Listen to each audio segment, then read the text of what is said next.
I had a tough time after my first deployment. I was in the National Guard. I was a truck driver. My first tour, 2004, 2005, I drove trucks. I came home. I had a lot of problems adjusting.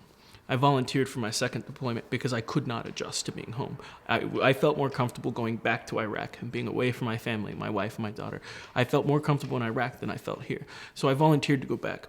When I got there, I realized, wow, this was sort of a silly reason to volunteer to go to Iraq. And I'm just going to come home with the same sort of problems unless I figure out what it is that's going to keep me from continuously volunteering to come back to Iraq. So I started journaling and writing and developing an appreciation for narrative. And if nothing else from my experiences, I have a story, I have a narrative, and that's unique to the military experience as a whole. That's unique from the Army. Like, my story is my story, and my story, the story of my fellow veterans, the people to my left and right, isn't always represented in the big story.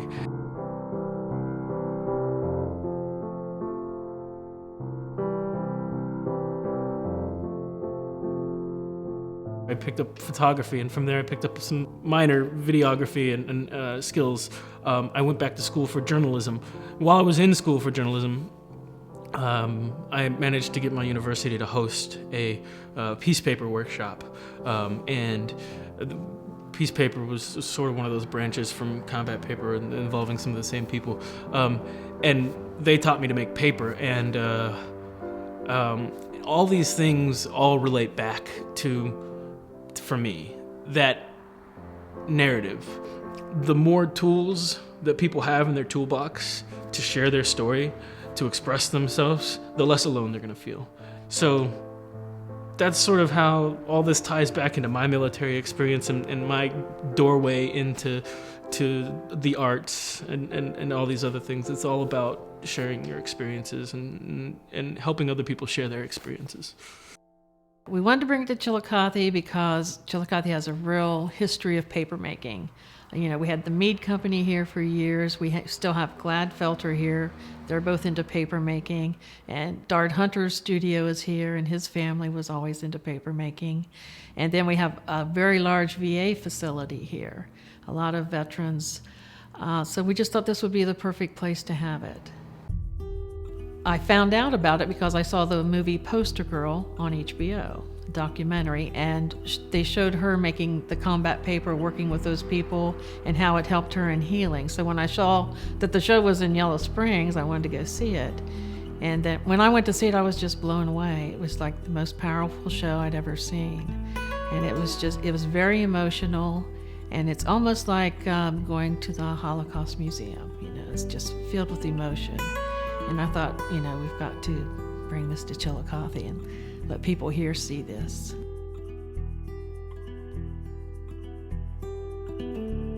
There's a couple points of intersection between this workshop and some of the other things going on at Pump House right now.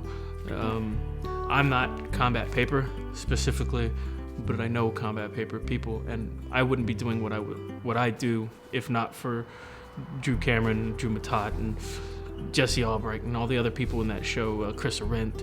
I mean, I think we all have sort of similar journeys in trying to come home, and we share some steps in that.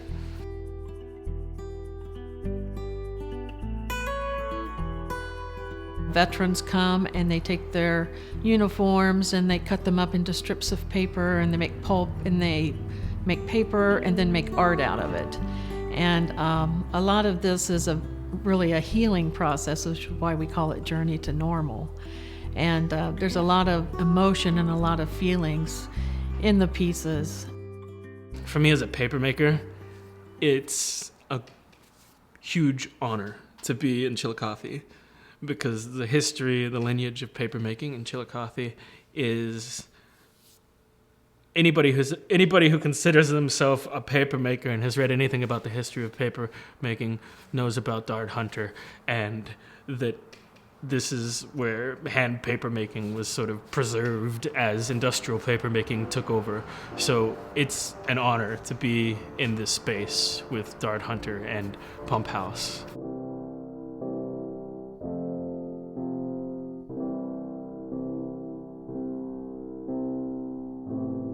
So you're cutting up uniforms. Are you angry about your service? Are you upset about your service? Or what's like?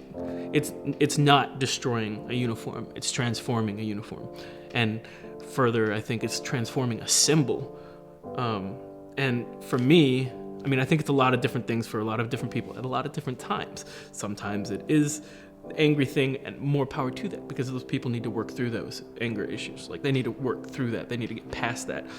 For some people, it's commemorative. Some people have printed, I've worked with people who print, pictures of them with their guns, having a great time, or their company photo, or they'll print their rank and insignia and all the awards that they won, and they put that on the wall, and on the wall, there are tells stories that their uniforms would not tell if they were in a box in the attic or in the garage or something like that.